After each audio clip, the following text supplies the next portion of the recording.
Indie Stuff TV.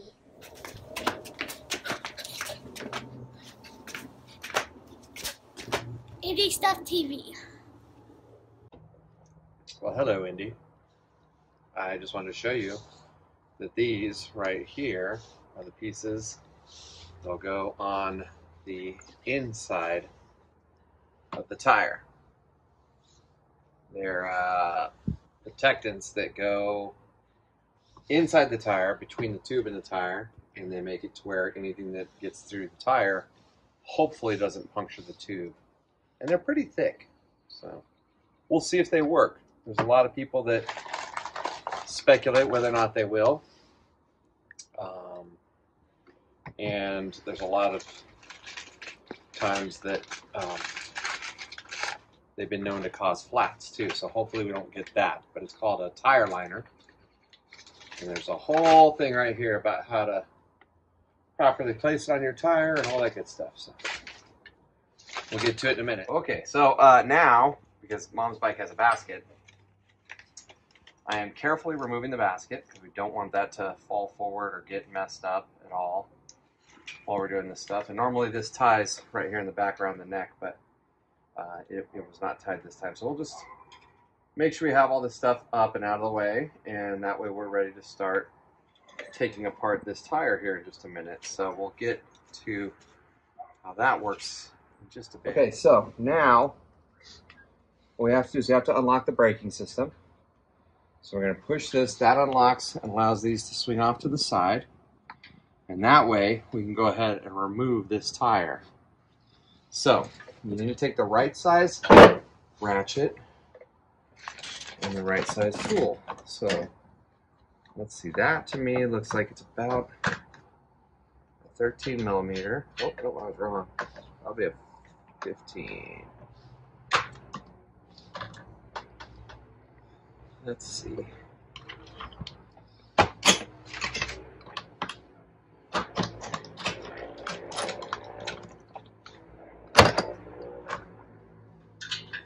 Oh, 15 it is. All right. So 15 millimeter on one side. Get that set up to where we can go ahead and start loosening it. In the meantime, we'll pull a 15 millimeter box end wrench off the other side. We'll use it to hold this in place as we loosen it. We should be able to come over here and do the same thing. All right, so now we've got one side loose and the other side loose. And now you can see the tire's a little bit loose. What we'll do is we'll go ahead and take these the rest of the way off, and we'll start back up from there. So now we've got the tire loose. Now what we're going to go ahead and do to make sure that this works properly, we'll take off the cap, and we're going to want to get all the air out of here. Okay? So the way that we would do that is usually we have a small little device that we can reach in there and grab it with and take the needle valve out of there. But in this case, I'm not too worried about it because we're going to be getting rid of this anyways. So what we'll do is down as much as possible, and we'll probably just cut this if we can get it. Oops.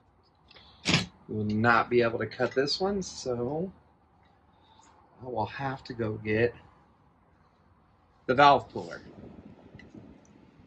Okay, so now we have a needle valve puller. And the way that works, it has a special little spot that sits in here.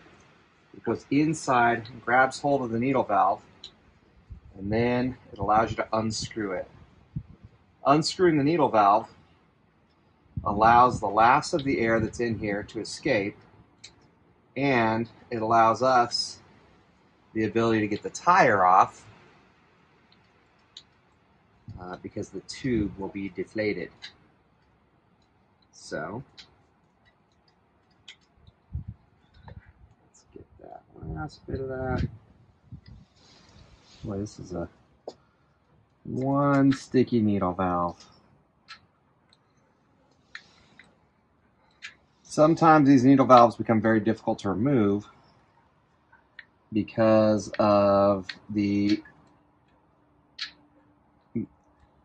stuff that we put into them to make them resistant to thorns. So we'll see if we can get this to actually come off. It's almost there.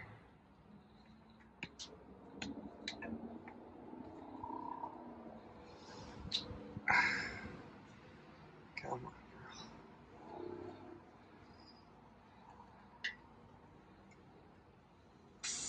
There we go. And this is what they call a needle valve, because what it has is this tiny little needle that you press on that opens up at the back here. I know. And allows air to get inside. And it looks like it might have even gotten trapped open. So we may not have even had an issue with the tube itself, but this is an old tube. It's got a lot of miles on it, so we'll just replace it anyways. And our new tube will come with a fresh needle valve. So, now that we're done with that part, let's see if we can go ahead and get this tire off. Now you need these specific set of tools. These are levers for being able to pull the tire, and they have a special feature on them. I'll show you that. So, I usually start near the valve, and I pull up the first piece, and then you lock it in there. Then you take this one, and you just go along here. And as you go along the tire's edge, you'll lose your first stay, but basically it'll pull it out. Now, you remove your valve, if you can, and then you take off the rest of the tire. Now, you should have a rim and a tire. All right. Okay, now, reach inside the tire and pull out your old tube. Now, these are very thick, thorn-resistant tubes. These are the ones that I put in here last time for Mom. So they should be pretty good. And the old tube is still in here that was in here before. So that kind of gives me a good idea that maybe what we thought was the case was before, that we had a stuck valve. But what I'm going to do anyways is I'm going to fill the inside of this old tube anyways and look for any major penetrations, needles, nails, screws, anything like that. Sometimes it's just as simple as like a like a little staple or something, you know. You never know.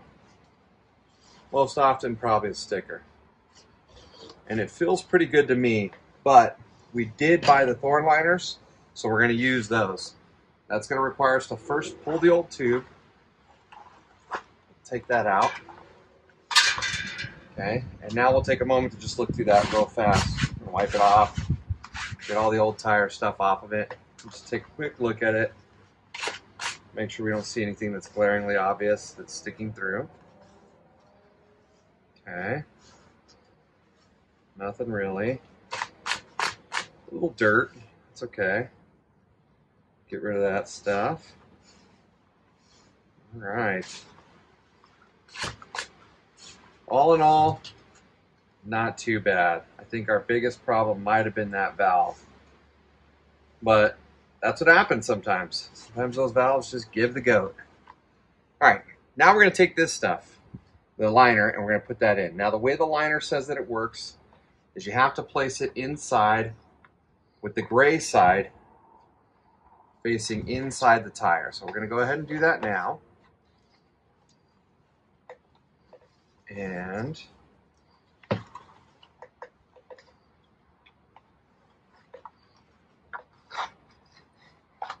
oh, it's going to want to pop out a little bit sometimes. We'll just have to keep pushing that back in, but we want to make sure that we get that all the way around in there.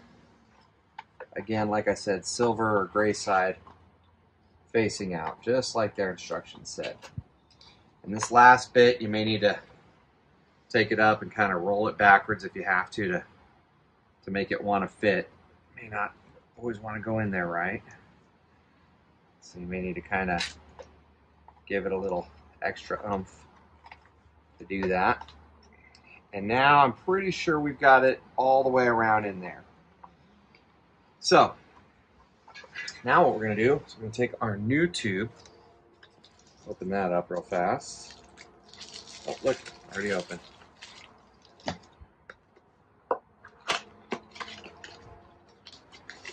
And we want to work with this tube in a slightly inflated position, right? So what we'll do is we'll open this up. Okay. Inflating this a little bit ahead of time makes it not only pretty easy for this to work better, but on top, or for you to work with the tube better, but on top of that, it gives you like a quick opportunity to see if you have any funky issues with maybe like a small leak that's already there that you didn't know about. So we'll push that in. We'll set this to S for Schrader. And we're going to dump probably about 10 psi into this, okay?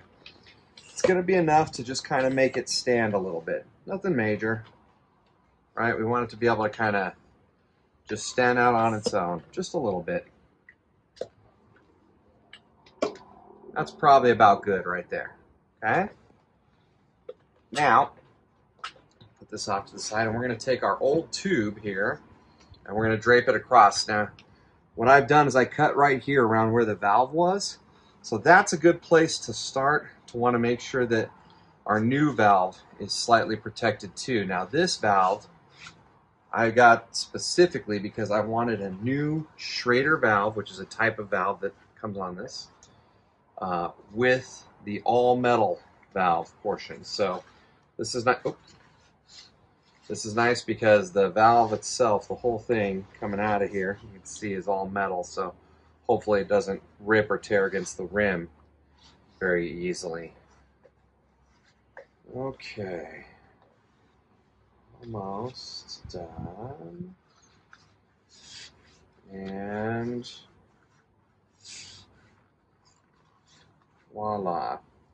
Okay, now this doesn't have to be a perfect fit, but the idea is that we're getting it right where we kind of want it to be. Now I'm going to reach up inside here, and in this case I'm going to place this tube right here where the two pieces of that meet. I want the valve right by that because that's going to make it easier for me in the long run. And now I'm just going to take this tube with both protective layers and put that up inside this tire. Now, honestly, the smartest thing I probably could do is not reuse this same piece of tube from the old tire that's surrounding the new tube, but to maybe cut up that thorn-proof tube because that's an even thicker piece of rubber. But that's going to add to the weight of the bike. And really, I don't know that it's 100% necessary. When you're putting this tube in, also make sure that your blue backing piece is kind of where it needs to be. Make sure that it doesn't come loose. Now we're going to do a quick inspection. And I don't know if you can see this in the video, but you can see right here, there's the tube and everything. And then we just want to do a quick look in here and make sure that the protectant is sitting kind of in the middle where it needs to. Then you have the tube, then you have the protective coating on the outside.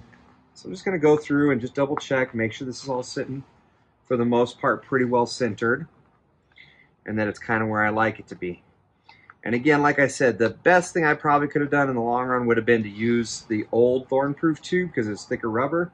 But, you know, with the extra weight and the fact that this thorn protector is supposed to, you know, be even better at keeping penetrations away than the thick rubber from the other one, I think this will be just fine. So I usually like to place the valve close to where it says inflate to, and that way it makes it easier for you. But I also have all this other stuff in here, so I think I'm just going to leave it where it's at right now, and we'll go from there. Now it's time to place it back onto the wheel. Now, before you place it back onto the wheel, you need to look inside here. All the spokes go into the center portion of the hub, and you want to make sure that all these areas are covered with this protectant, and that the protectant hasn't gone too far off to the side and allowed the hub pieces to be sticking through, because otherwise those could penetrate your tube and make it not work right. But if they do, then the easiest thing you can do is go back through with a piece of electrical tape and wrap it once or twice, and you're good to go.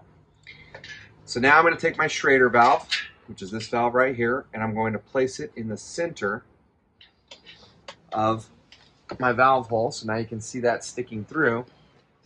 And basically, we're going to want to go ahead and put this whole thing back together. And so I'm going to start by working my way across, kind of pulling this over, putting it into place as we go. There's going to be spots where it's not going to like it, like right here, right? We've already gotten it everywhere else around. So when we hit those spots, we'll now take our handy dandy lever, we'll tuck that in, and we'll just push this across.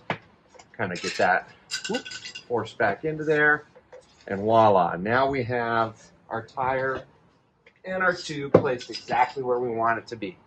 Now, very important thing.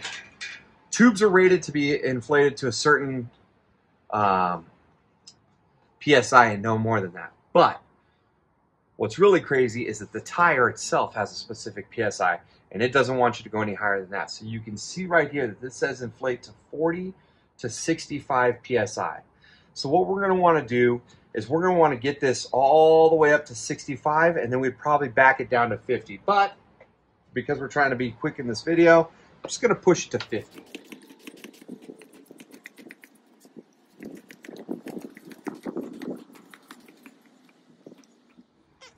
All right.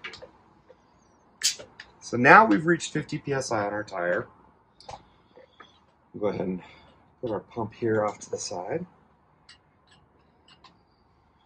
And we'll take our new valve cap. We'll put that on, making sure that our Schrader valve, our needle valve, is well taken care of. And now I like to just give a bounce test, see what we're dealing with. Check the basic alignment of the wheel, make sure that it feels like the balance is okay. And it seems to be bouncing and balancing and everything just fine. So now, I think we're ready to go. We can put this back on the bike and go from there. The last thing I like to do is I go through here and I find any little penetrations like goat heads, thorn heads, anything that got through that is still in this tire. And now I want to pull those out. I want to just make sure that they're not in there. We probably should have done that before we inflated it. It's okay, we're just going to take a real quick look through.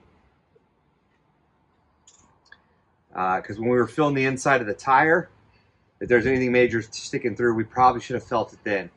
But I like to pull the little goat heads or thorns or pieces that you see sitting in the tire out now. So that way when you roll over it later on the trail, they don't penetrate anyways. And this is looking pretty good to go. So I think we're ready to remount it. So now what we're going to go ahead and do is we're going to place Mom's bike tire back into the spot on the bike, right? And we'll reconnect her fender flares. But before we do that, there was actually some stays here. These actually help to kind of keep the axle in place. So we'll go ahead and put those stays in. It'll help you to lock your nuts in there too, where they should be. And we'll put these little fender flare arms or fender arms on there. And now we'll take our two screws and we'll go ahead and place those on. Now, if Mom had front disc brakes, there's very special alignments that need to be made when you're putting this back on. But because Mom actually just has the more conventional wheel brakes, there really doesn't have to be any major stuff. But before you tighten everything down, what you do want to do is just make sure that when your brakes engage, that they are going to engage with the center of the tire, just like that. And it really is a good thing to make sure that your tire just sits flat all the way down in here. As long as it's sitting down in these arms, it should be where it needs to be. And your brakes will compensate to go to where they need to go to stop it. But I can see right there that my pads are going to make good connection with the wheel itself, so we're good. Right here, you can see that. So we're good. So now, what we're going to do, we're going to take our tool, and actually I'm going to switch this up to a deep socket 15 because I did not like the way it was working before. Boom. Okay. And now what we're going to go ahead and do is we're going to go ahead and tighten Okay, we got a little bit more tighten on this side.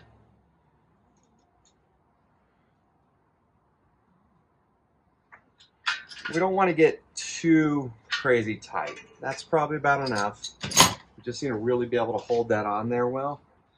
And now we'll come back and we will reset Mom's brake. Get that back where it needs to be.